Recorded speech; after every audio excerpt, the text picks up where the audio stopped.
Hi everyone, my name is Priyanka and you're watching The Fluky Chef. In today's video, I'll show you how I make guacamole. Now, I think it's the little things that make a big difference, and when we are looking for an accessory or topping for chicken fajita or vegetarian fajita or tacos or something to put on grilled veggies or chicken, I think guacamoles and salsa, they are perfect topping. Now, if you haven't watched my salsa video, it's already up on my channel. I'll link it up here so you can watch it later.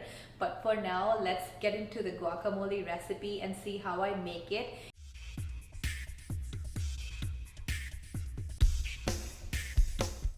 We'll need some onion. I also have some ice water here. I'll tell you why in just a second. Let's go over the ingredients first. We'll need some avocado, of course, fresh lemon or lime, cilantro or coriander, tomato. I'm using vine-ripe tomato, green chilies, and some fresh mint leaves.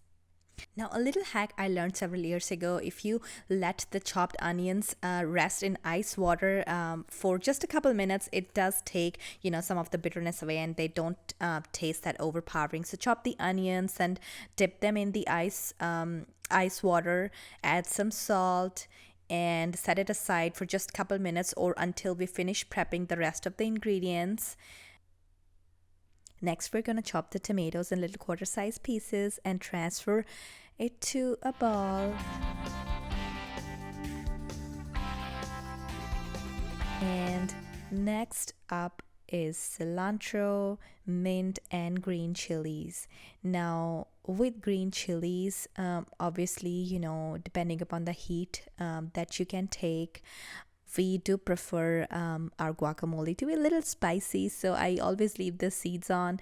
But if you can't stand the heat, then obviously, you'll have to take the seeds out.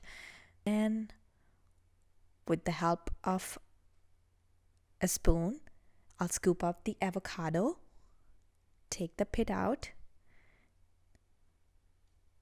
Next one. And then we are going to season it with some salt. Now, avocados are very bland, so they drink up or take too much salt. So make sure you season it really well. Now, to that, we will add some fresh lemon juice.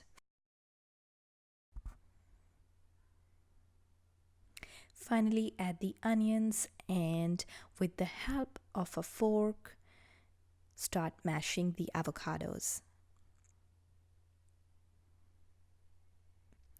Give it a nice toss, and that's it. Your homemade guacamole is ready. Super easy to make.